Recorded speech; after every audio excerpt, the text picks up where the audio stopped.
feel so old. Hi everyone, it's Ying Ying, and welcome back to the Noodle Kids Knitting Podcast. As some of you may have seen on my Instagram story, if you're not following me on Instagram, go follow me on Instagram. It's gonna be down in the description. I went to a yarn store today.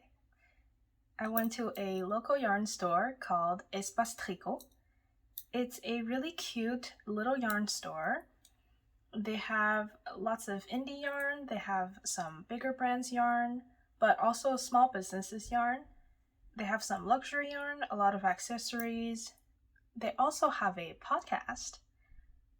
And it's just overall a really cute, nice yarn store with friendly staff who are really helpful as well. Yeah, I really enjoyed my experience there. I only got 2 things with a wool wash. So first thing that I got is a mohair. As I mentioned in the last episode, I did run out of a mohair in my nomad hood. I only have this much left. So I got Knitting for Olive Soft Rose. It's a soft muted pink color with a little bit of gray undertone in it. I think it would match pretty well, but it's not exactly the same color. The taro milk tea has a little bit more of a warm undertone, I think, and a little more variation, but that's just how the yarn was dyed. I would say Knitting for Olive is more commercial than Typical Bliss, because Typical Bliss she's a small business, so. But yeah, I hope it matches. It's very soft. I like the texture. And hopefully 1 skein is gonna be enough. It has 225 meters, so I'd say that it's like 250 yards, something like that. But hopefully that's enough. Or else I'll have to go back to the store, which is not a bad thing. Second thing that I got is a white yarn. Is a white cotton yarn. I'm not sure if I'm going to dye this yarn or just use it as it is because it looks pretty quote-unquote natural. This is the Blue Sky Fibers Organic Cotton Worsted, and it's 100% certified organic cotton. This is actually the first time that I'm working with a cotton this soft. The other experience that I had with cottons are for things like soap pouches, dishcloths, so it's a lot more coarse, but this one is super soft and squishy. I'm planning on making a bucket hat with this, because I want other summer hat. I only have 1 baseball cap, and I'm not always feeling like wearing that. So, thinking about making a cute bucket hat. And the final thing is the wool wash that I mentioned. It's the Eucalan Delicate Wool Wash. It's biodegradable and non-toxic, but it's the first time that I'm trying this, so I hope this is good. It's the eucalyptus scent. According to the staff at the yarn store, the scent is amazing. This is a no-rinse wool wash, which is the same as the soak, which was the previous ones that I used. It's not that I didn't like them, I just wanted to try something else. And these are the wool wash, soak, and this one that I'll be using. I use them to wash my knits when blocking or wash them when I need to wash them. Now, jumping into what I wanted to do with this knit and chat. I haven't mentioned that this is a knit and chat. It will be a knit and chat. I'm going to be making a hat that I started on the way to the yarn store. I didn't get too much done because I only knit it on the bus. It will be a winter hat for a friend. I'm planning on adding in a little bit of hand-spun yarn that I spun a while ago. So this is the yarn that I spun a while back. It's a beige, pink, purple variegated yarn full of fiber. I can't remember who dyed this. If I find it, I'll put it in the description. I'm pretty sure I know who it is. It's super beautiful. Very muted fall winter-ish colors, but the variegation is so intense because it ranges all the way from beige to light pink to a darker pink to purple and blue to a little bit of brown. It's just, wow, I can't get enough of this. And I think this fiber is Blue-Faced Leicester. It's a little bit rougher than I would want it to be. That's why I wanted to use another yarn to go with it. This is the Cascade 220 Superwash wool in the color Iris, I believe. But yeah, I'm gonna be knitting this while I chat to you guys. I've been thinking about what to talk about in these knit and chat because I want them to be filler episodes between knitting podcasts talking about finished objects. Guess who finished her Ghost Whisperer top? It's done. She's all done. Yes, I know one sleeve is bigger than the other. I made this silly mistake last night. I was trying to finish it because I was trying to be good and finish stuff that I said that I would finish. And I forgot to do one round of decrease. It doesn't look that obvious when you're wearing it though. I also stretched out the ribbing on the other arm since it was too tight before anyway. So it looks similar. It's not too different. So yeah, since I'm the only one wearing it, I don't mind. And I really don't want to undo boucle. You think mohair is hard to undo? Try to undo boucle when you can't see the stitches. I made a mistake a while back when I was making the body of the Ghost Whisperer. And I tried to use a lifeline, which is just a piece of scrap yarn that you loop through a row of already finished part, and you frog your whole piece. Well, not your whole piece.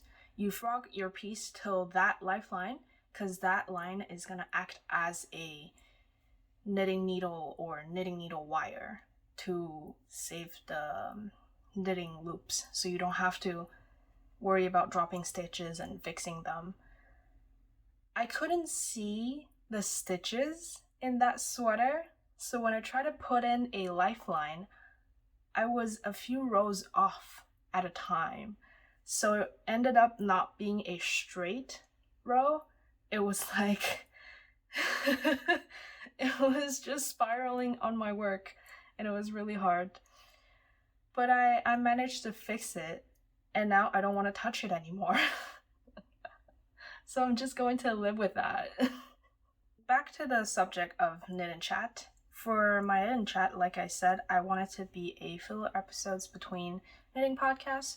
So when I don't have finished objects or when I already talked about my whips, I have something still to put out and for you guys to enjoy.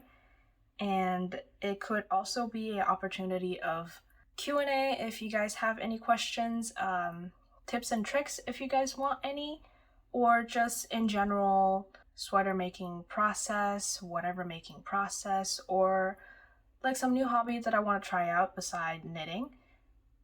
I'm not going to try out crochet though. I already crocheted before and I don't like it. I really envy people who can crochet because not only they can make really cute blankets, they can make like amigurumis, those little plushie that you can make, and they can also make really special garment like granny squares or cute pouches. Yeah, I envy people who can crochet because I can't really crochet. I don't understand it. But I recently really wanted to try out punch needling.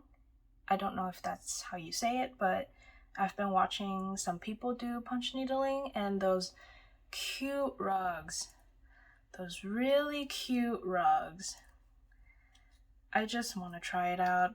For now, it's just going to be knitting. And today I wanted to talk to you guys about boba. Well, actually, it's not sponsored. It's just a local company that I really like. They're called Retea cups. Just again, I'm not sponsored, so I'm hiding their logo. But it'll be linked down in the description if you want to check them out. They have a lot of boba supplies. They have tea. They have this taro powder. They have instant bubbles and a lot of different things, even the cup and the straws. So yeah, go check them out. They're based in Toronto. So I want to talk about boba because I'm Taiwanese and bubble tea was invented in Taiwan. It's basically a tea-based drink, mostly, with these tapioca pearls in it. And the pearls are made usually with brown sugar and tapioca starch, and it's a chewy texture. You can put it in just regular milk tea or green tea with some fruit syrup. There's a lot of different variation, but the most classic is just a regular classic milk tea with boba pearls, the bubbles.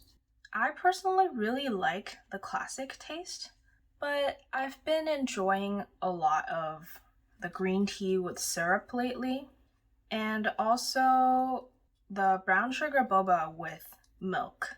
Those are really tasty as well. But I feel like they're a little heavy for summer, for me personally, so I've been enjoying green tea with passion fruit syrup that I got from that company that I just mentioned. It's so refreshing, and you can adjust the amount of syrup that you want to put in your tea. So if you want it less sweet or more sweet, it's all up to you. Even though you can do that at a boba shop as well, but it's not as accessible, and it's gonna cost a lot if you drink a lot of boba. There are some other drinks in a boba shop that sometimes I like to order, but I haven't been ordering it recently. So sometimes I like to order, you guys know Yakult? It's like a yogurt drink. You can find it in Taiwan for sure. It's very popular in Korea as well. And most of the Yakult that you can find in Asian supermarkets here are from Korea. I found that they taste just a little bit different from the kind that you can find in Taiwan. The bottles are smaller, and it's a little bit watered down compared to the ones that you can find in Taiwan. But it's still very good regardless. And some boba shop have drinks with Yakult, and they would put green tea with Yakult or lemon with Yakult, and it's very tasty. It's a little bit sour, it's a little sweet, and super refreshing in summer. Another drink that I recommend is the taro milk tea that I was just having. Everything around me is purple now. My nails are purple, my yarn is purple, my milk tea is purple.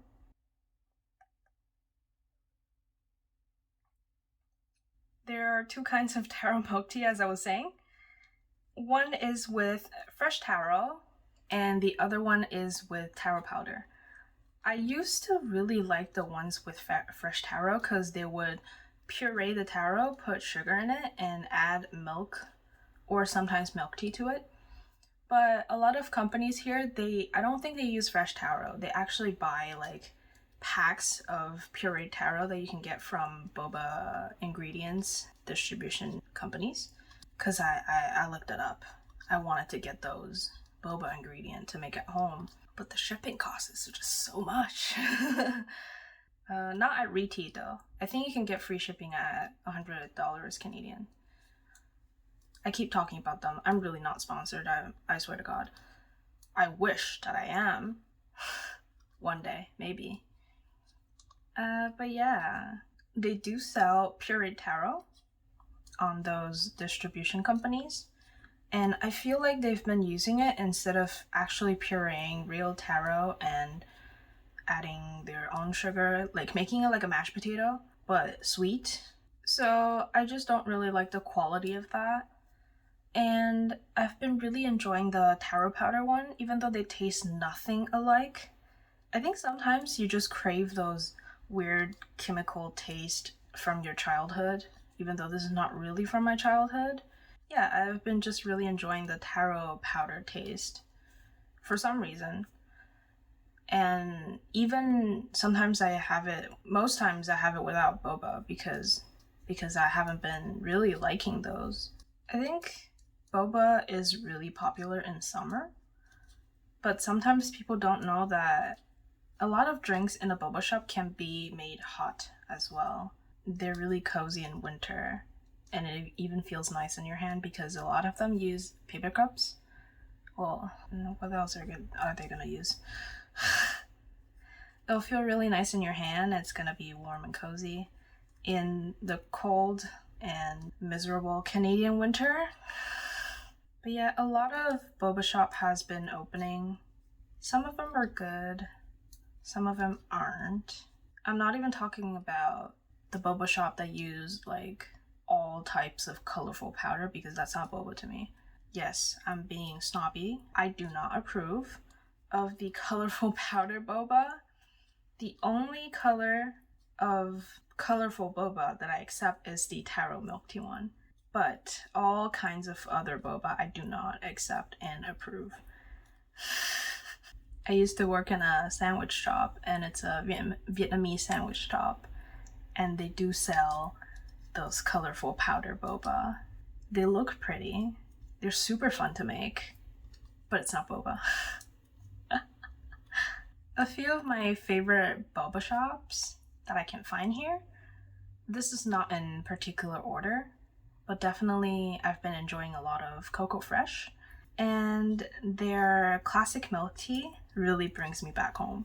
And they also have different topic that you can find in their most popular boba, which are grass jelly, which I think it's becoming more and more popular, and pudding. Pudding is actually really good in boba. With the classic milk tea, it blends really well together. Another one that I can recommend is the Owlie. They're really known for their Dirioka, which is their, I'd say, signature drink, and it's the brown sugar boba with milk with those stripy kind of brown sugar lines on the side of the cup. Same as 幸福堂. They also specialize in brown sugar and milk. Well, brown sugar boba and milk. They actually have a giant wok that you can find in their storefront, and they would just make their boba in there, just heating up brown sugar, frying it, putting the boba in it. And their boba is also made in-house. They have a pearl making machine, and there would just be a chef making boba in the store. It's really fun to visit. I've also tried YiFang. It's one that I've not been to a physical store here, but I've ordered because when I'm bored at work, I just order boba. And I wonder why I'm so poor. But they specialize in fruit tea, actually, not boba. And their fruit tea is really interesting. It's, I would say, a tropical fruit in green tea, I think. I lost the sense in my leg. I can't feel my leg. My leg. Okay. Their fruit tea tastes really good. I have no vocabulary. Just keep that in mind. It tastes a lot of a mix of passion fruit, pineapple, a little bit of oranges, and in the tea they would put passion fruit seeds and candied pineapple. Of course there's like slices of apples and oranges, but I never eat those. They don't taste really good. The candied pineapple and passion fruit seeds though, they're so good. I also really like their winter melon stuff from YiFang. And it's like the only store that you can find good winter melon stuff. Hello, cat. Come here. Hi. You're gonna be on my you're gonna be on camera whether you like it or not. Hello. He's purring. Aww. He's sitting on the floor right here filming with me. Alright.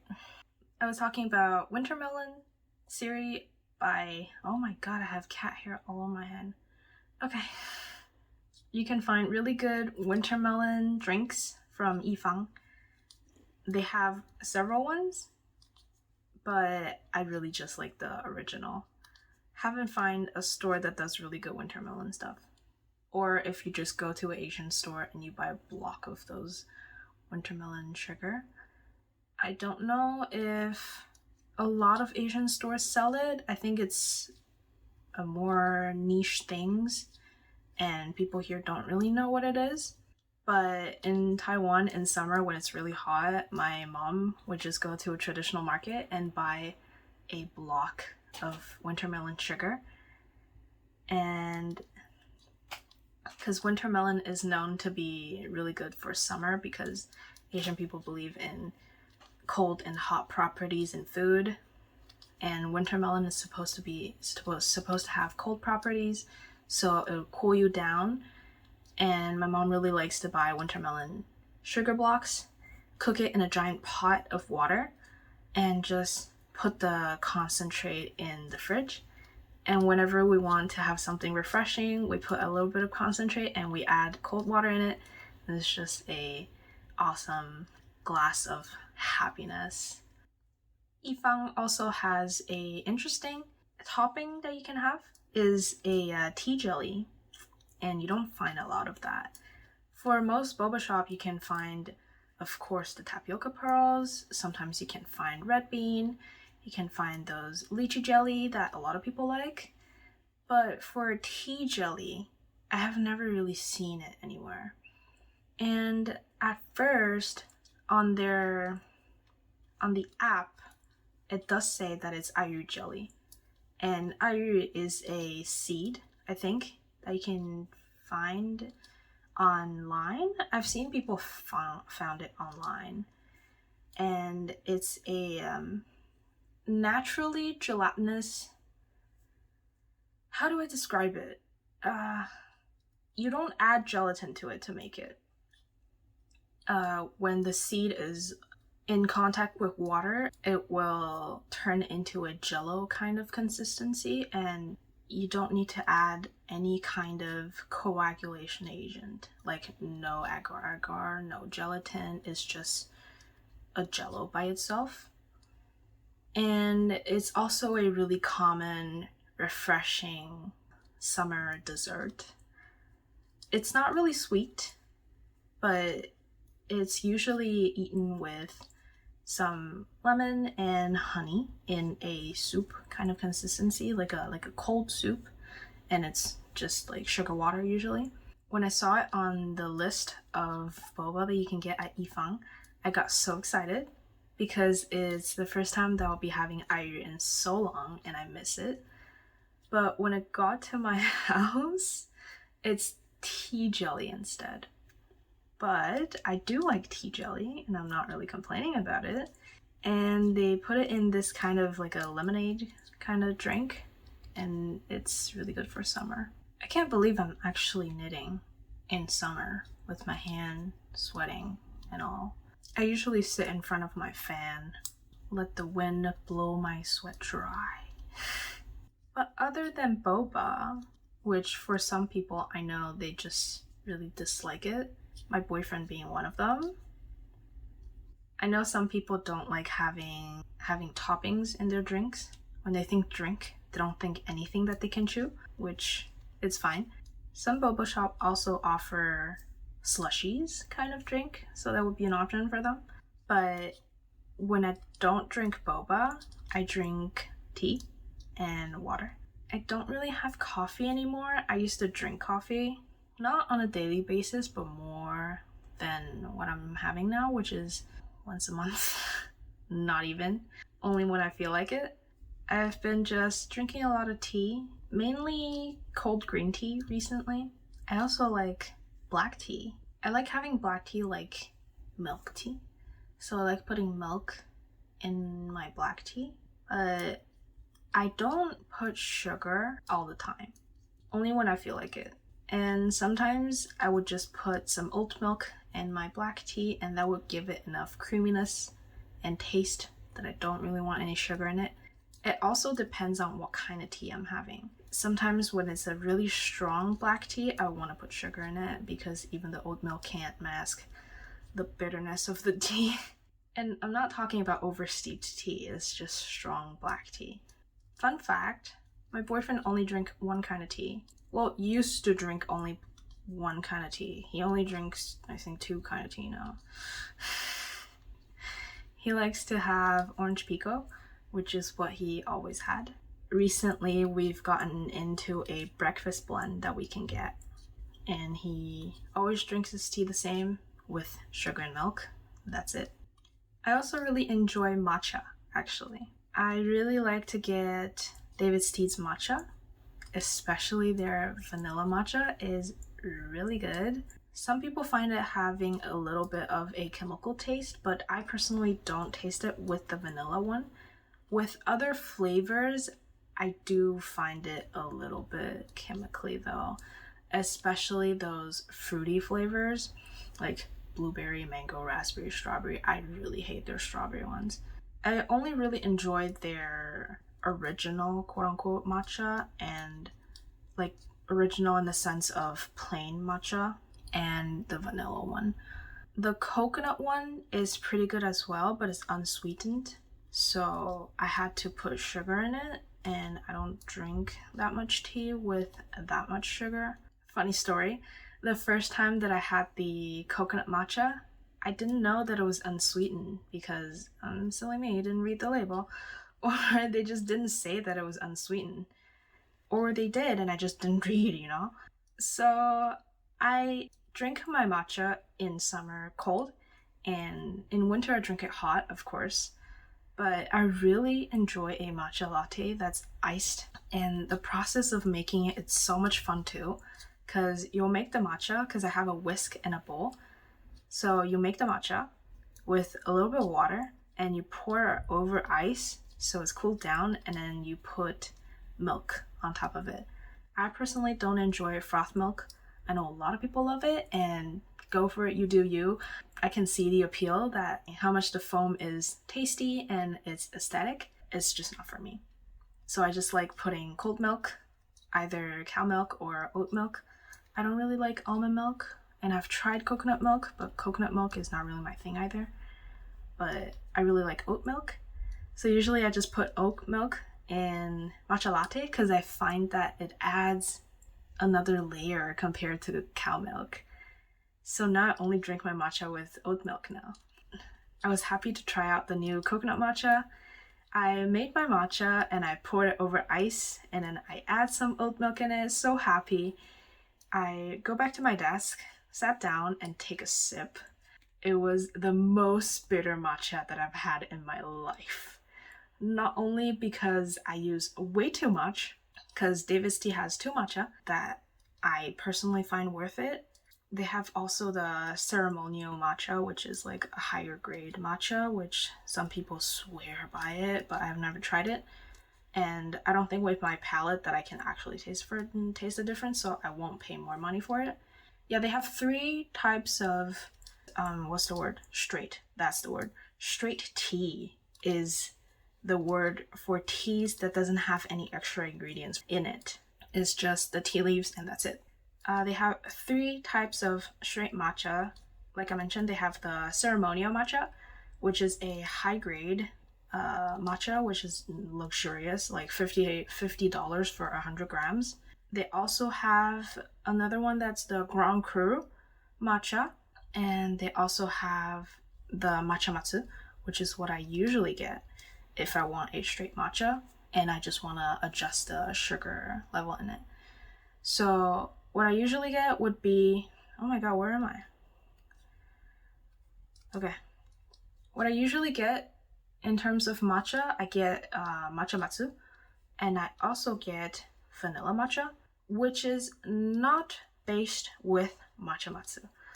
And that's for most of their matcha when it has flavor. It's not based with matcha matsu, which is a stronger, more flavorful matcha.